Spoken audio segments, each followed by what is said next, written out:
Voilà, de retour ici à Sarrebourg pour décrypter cette victoire sarrebourgeoise, cette défaite sarregueminoise sur le score de 4-2.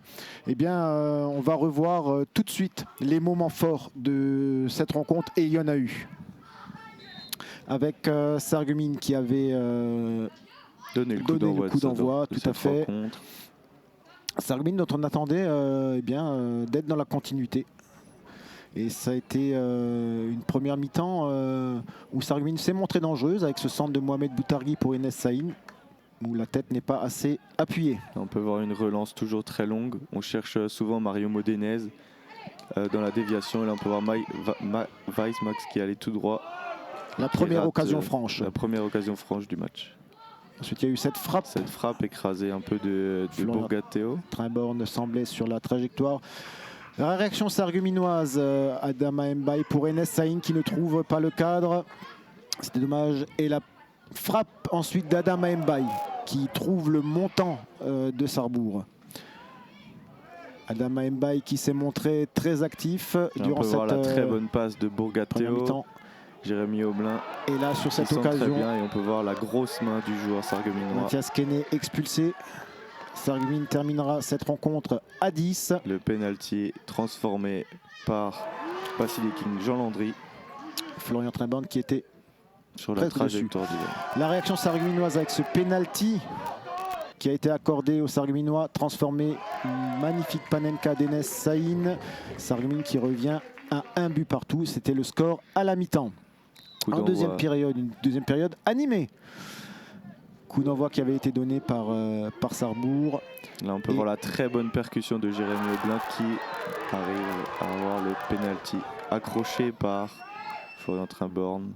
Le penalty de nouveau transformé par Jean Landry Basiliking. La deuxième égalisation, Mohamed Boutargui qui profite de la mésentente entre le gardien sarrebourgeois et son défenseur. 2-2 à ce moment-là. Là, on peut voir la main du joueur qui profite au joueur sarrebourgeois. Le gardien laisse jouer. Derrière, on peut voir la très bonne finition de Bourgateo qui attend pour aligner Trimborn. La bonne frappe de Modenez. Florian Trimborn qui était bien sur la trajectoire.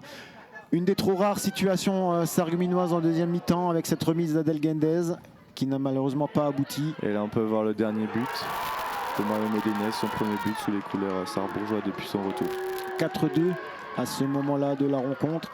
La messe semblait dite et la dernière occasion du match. À la fin de match, on voit Piccin Leandro qui sera tout seul, qui voulait offrir le but à son copain qui rate un peu son contrôle. Et derrière le centre un peu mal ajusté. Et ça sera le score final de cette rencontre. Voilà, une rencontre qui se termine sur le score de 4-2. Antoine, tes impressions sur cette rencontre? Une rencontre, pour une première mi-temps, la première mi-temps était assez équilibrée. Un penalty de chaque côté. Le carton rouge a fait basculer la rencontre, je pense.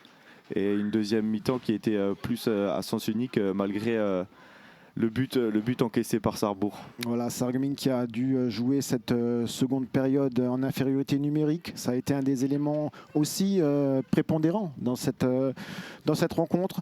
Il y a beaucoup de joie côté sarrebourgeois, amertume côté Sarreguemines. On va compter sur Jamel Ferjani et sur ses troupes pour une réaction dès la semaine prochaine pour un déplacement au bassin piénois. D'ici là, on vous souhaite une très agréable semaine et à très bientôt sur Mosaïque. Ciao, ciao. Salut.